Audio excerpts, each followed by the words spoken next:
Hi, everybody. Okay, so we are just doing Orot HaKodesh today. We are not doing Brachot. Lena there. Tomorrow we will continue with Brachot and Orot HaKodesh. I forgot to bring the physical copies of the books with me back to Yerushalayim, so I'm going to be, at the time being, working digitally for Orot HaKodesh.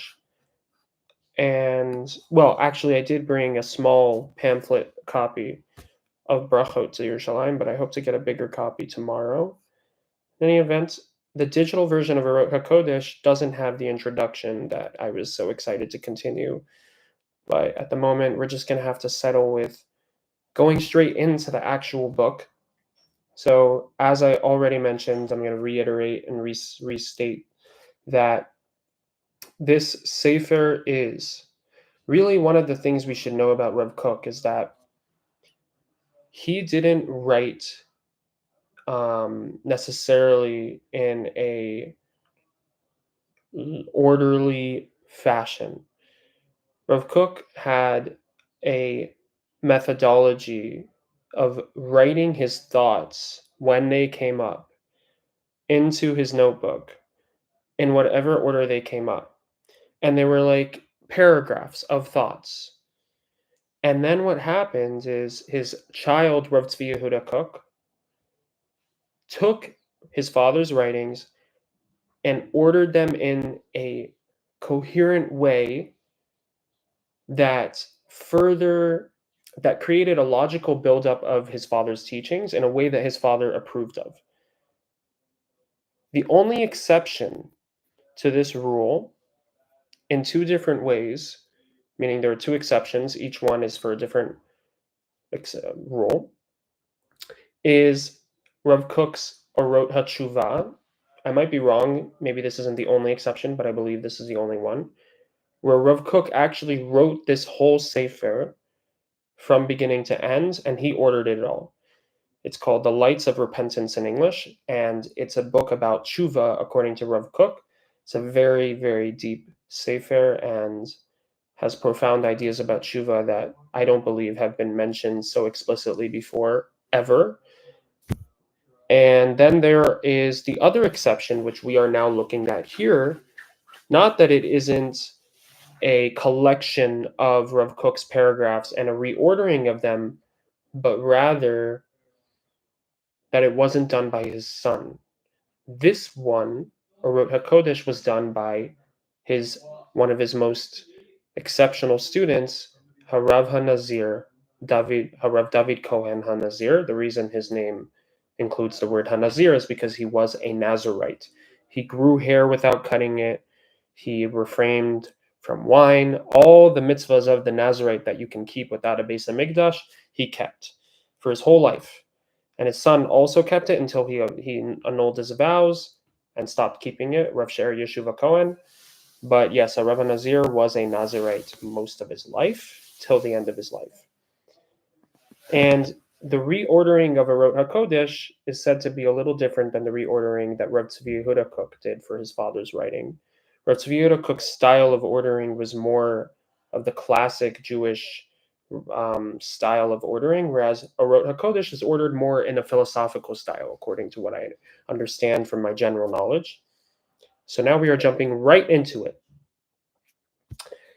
Chochmat HaKodesh HaPoelet. So this is the first paragraph of the first chapter of the first part of Orot HaKodesh, and it is called The Wisdom of the Active Holiness. So again, we're talking about, this book revolves around, from what we spoke about in the introduction yesterday, or was it last week or maybe 2 nights ago, is that we are looking at Ma'arechet Chochmat HaKodesh, the system of the wisdom of holiness, which is the essence of the life-breathing force from the abstract, infinite, supernal source of everything to this physical reality that we all witness, to actually attain prophecy, which also, by the way, was Rav HaNazir's, one of his main goals of his life was to reestablish the prophetic life in the people of Israel in the land of Israel. And he did many things, amongst which being a Nazarite, in the attempts, and also being a vegetarian, all in the attempts of reawakening prophecy in the people of Israel. So it's probably no coincidence that, obviously, it's no coincidence, but in this way, it's also probably no coincidence that Rabbi Nazir was the one who compiled this kind of style book and on this theme. So now we are talking about the wisdom of the active holiness. What does this mean? I would assume it's referring to the way holiness, the source of holiness, the supernal holiness acts upon the world. And the wisdom meaning the mechanism, or maybe the way we cannot manipulate it because that seems counter to holiness. You can't manipulate holiness, but rather the way you can access it. You can tap into that holiness that acts on the world. Chokhmat HaKodesh היא נעלה mikol chokhmah. Unsurprisingly, Rav Kook is saying that the wisdom of holiness is loftier than any other wisdom. Why is it not surprising? Well, it's the only wisdom that applies to an entity that is beyond the beyond. Chokhmat HaKodesh, the wisdom of holiness.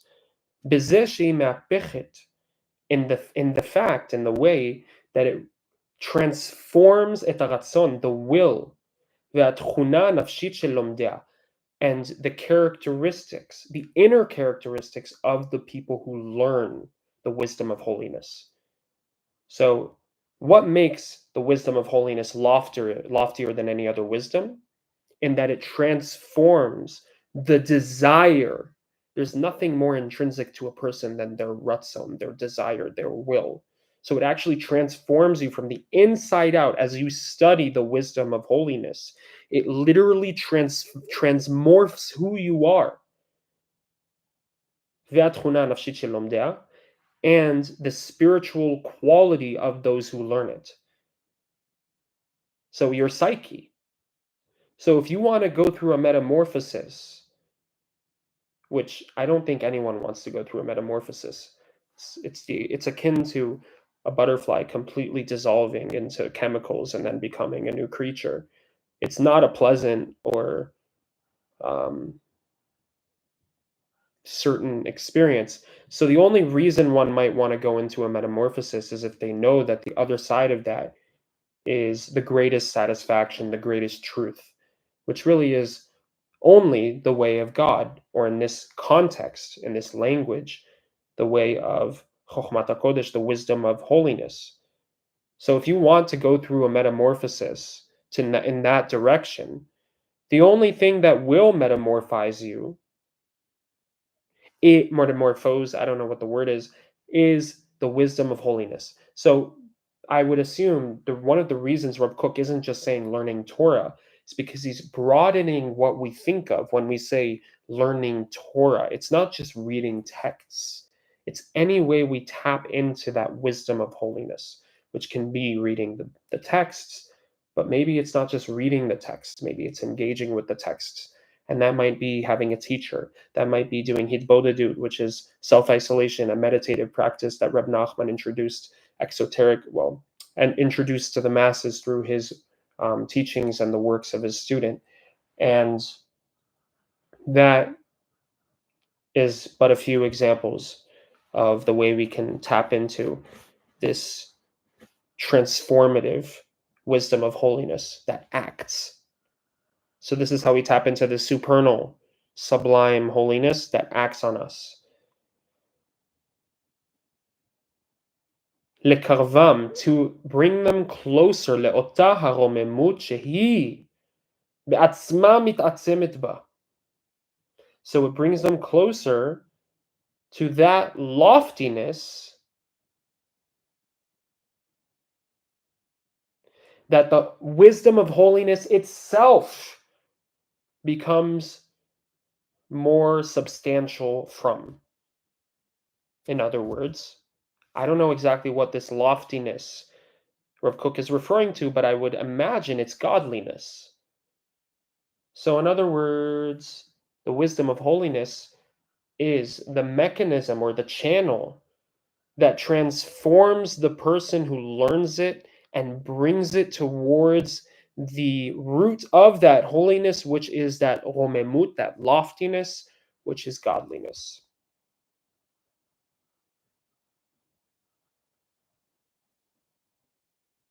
מה שאין כן כל החוכמות העולמיות. This is different from every other worldly wisdom. Rav Kook did not say other. He just said it's different from every worldly wisdom.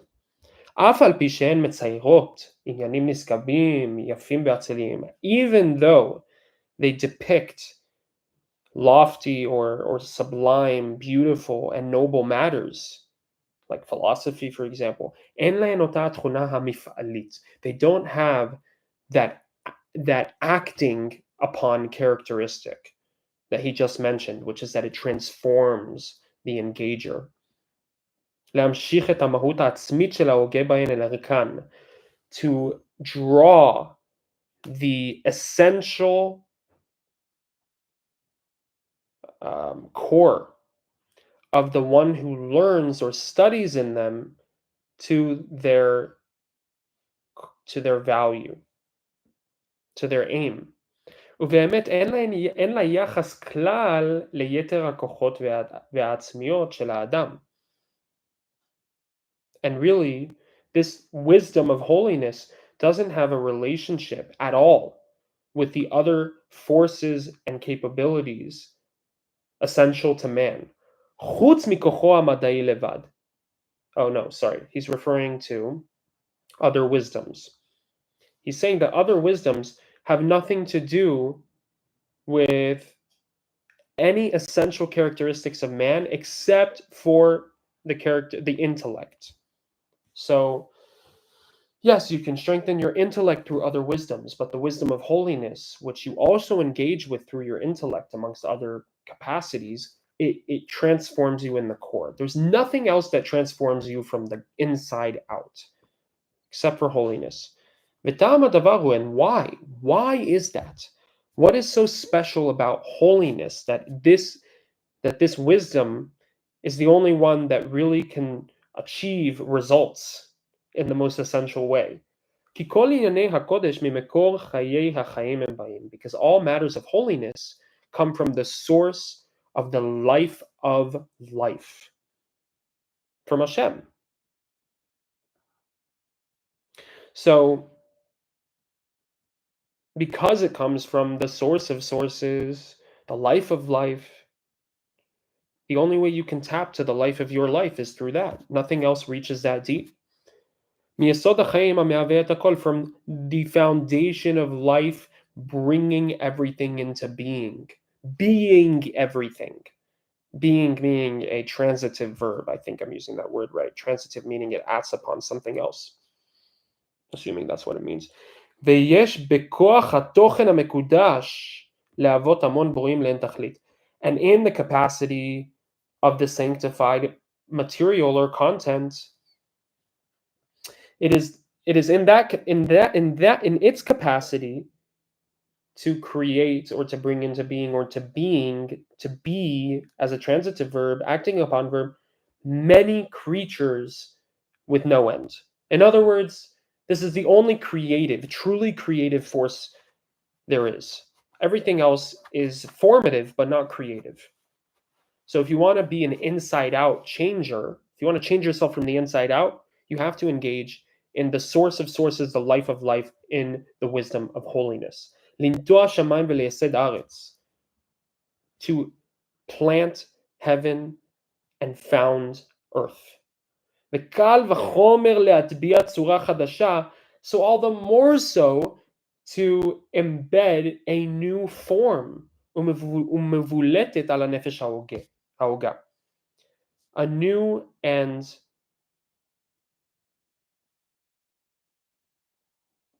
standing out form on the one who learns it.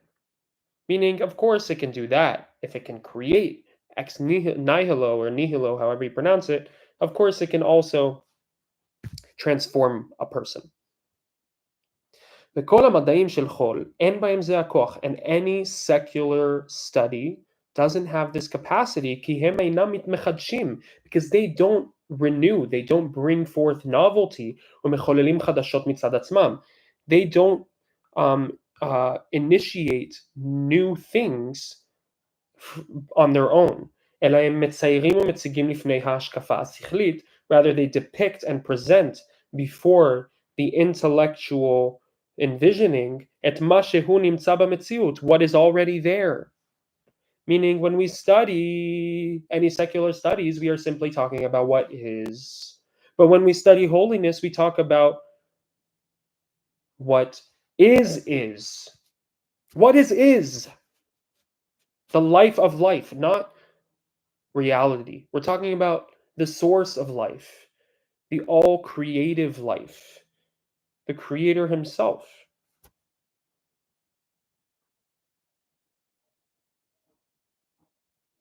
So if you're only engaging in what currently is in the status quo, you're not bringing anything new to the table.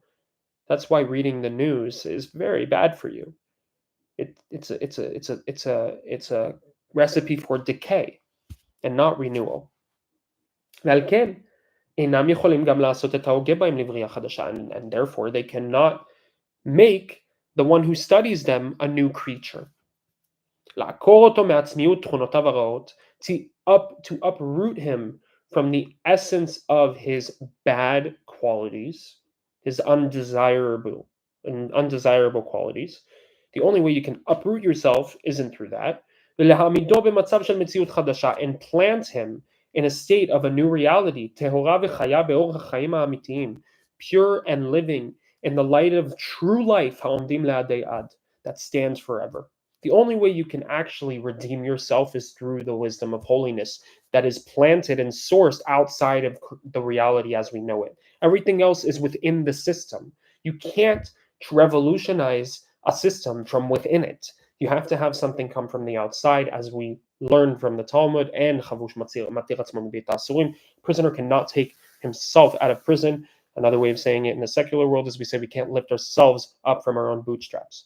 We need to have a source from the outside pulling and revolutionizing the inside. And the only way we can do that is by tapping into that outside, that supernal source that is in the wisdom of holiness, holiness being that which we cannot touch. Not necessarily in essence, but that is one of the qualities of holiness. You can't touch it. You can't box it in, which is in contrast to every other secular study, which is all about boxing things in. It's all about grasping fully. Anything you can grasp fully, it means it doesn't revolutionize you. Because if you already have the capacity to contain something, it means it's not greater than you. So you're not reaching out to something greater than yourself, which means you're not growing. So yes, you can grow intellectually, but essentially you aren't growing because you haven't changed your essence to contain an essence greater than yourself. That is the wisdom of holiness. It's an essential wisdom. It's not just a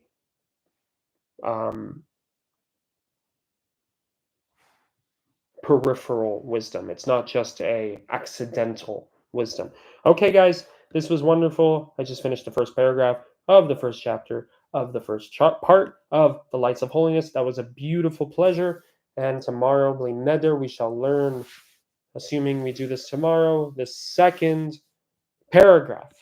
God bless you all. By the way, in case you're wondering, you can access this through sefaria.org.il, maybe not .il if you're not in Israel. Sefaria.org, Sefaria. I am not a sponsor.